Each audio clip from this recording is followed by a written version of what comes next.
Bom, pessoal, sejam bem-vindos a esse primeiro vídeo do nosso primeiro módulo. Desde já gostaria de agradecer bastante vocês por estarem fazendo parte desse material. Tentei criar ele de uma forma que fosse simples, para que a gente pudesse explorar essa noção de função, o conceito de função, de uma maneira intuitiva. Tá? Ao longo dos vídeos, vocês vão percebendo que a gente vai construindo um conceito cada vez mais sólido. Bom, então primeiro, para dar início a esse primeiro módulo, eu quero que vocês pensem na seguinte situação, desculpa. Imagina que eu tenho dois coqueiros e que um coco cai desses dois coqueiros ao mesmo tempo. Só que um coqueiro é bem alto e o outro é bem baixo. Qual dos dois coqueiros vocês acham que o coco vai demorar mais para cair? Do coqueiro maior ou do coqueiro menor? Bom, eu acredito que do coqueiro maior vai levar mais tempo, porque está mais alto, então demora mais tempo. Essa relação entre quantidades é o primeiro pilar do conceito de função. Então, relacionar quantidades. Esse é um exemplo. A gente pode ver um outro exemplo. Coloquei uma semente de girassol na terra e observo que conforme o tempo passa, mais cresce o meu girassol. Então, o crescimento está relacionado com o tempo. Além disso, uma coruja, né? Uma coruja voando em determinado período de tempo. Se ela tem uma velocidade muito alta, ela vai conseguir percorrer uma distância maior do que se ela tivesse uma velocidade muito baixa. A gente consegue relacionar também a velocidade com distância percorrida, certo? Vamos explorar um pouquinho mais do exemplo do coqueiro e do exemplo do girassol, né? Para ver numericamente como se dá essa relação. Para um coqueiro de 1 metro, eu percebo que o tempo de queda do coco ele é de 45 segundos. Coloquei minha semente na terra e vi que para um tempo de um dia, o meu girassol cresceu 1 centímetro. Um coqueiro que tem altura 2 metros, eu percebo que o tempo de queda é de 0,63 segundos. Vocês vão ver que eu não percebo olhando, né? Eu consigo perceber de outra maneira. E para um tempo de 2 dias, o meu girassol cresceu 2 centímetros. Da mesma maneira, para um coqueiro de 3 metros, 0,78 segundos. E para um tempo de 3 dias, 3 centímetros de crescimento. E agora, se eu quiser saber quanto tempo demora o coco para cair no chão em um coqueiro de 10 metros, ou qual que vai ser o crescimento da minha planta em 10 dias.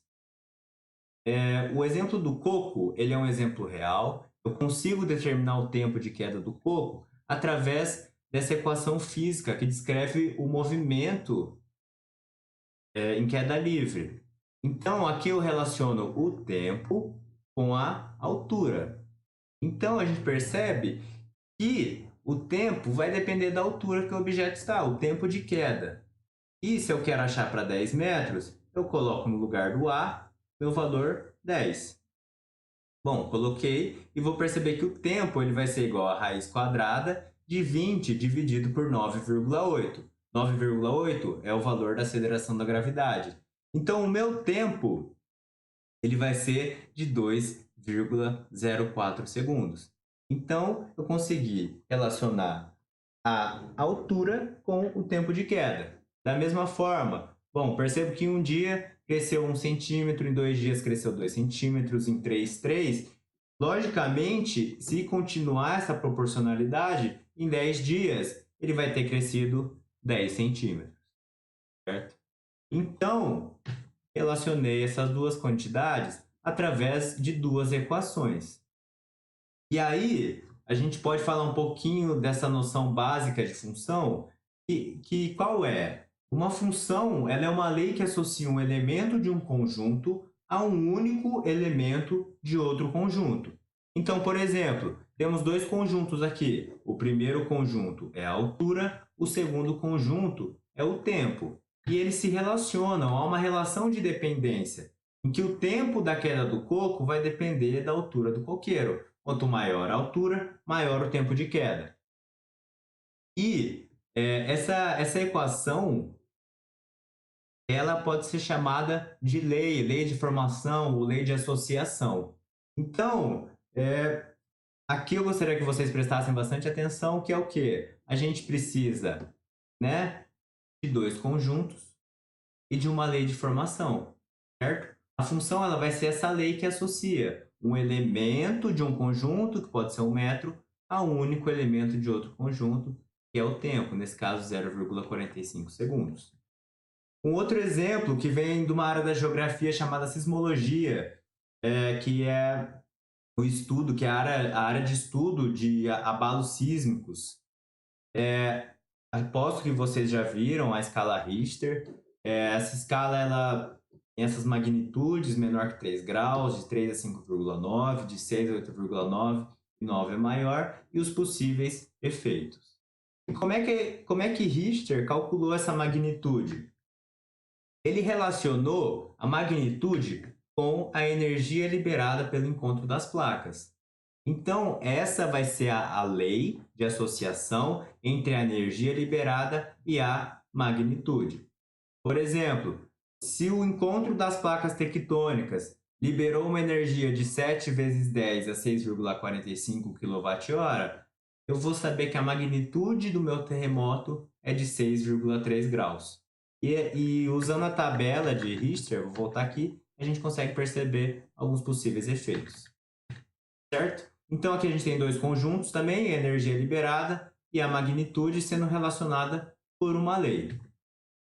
Além dessa área da sismologia, existem outras áreas das ciências que se utilizam desse conceito de função, como a biologia, no estudo do crescimento de plantas, relacionando com a quantidade de sol, relacionando com a quantidade de água ou com o tipo de solo.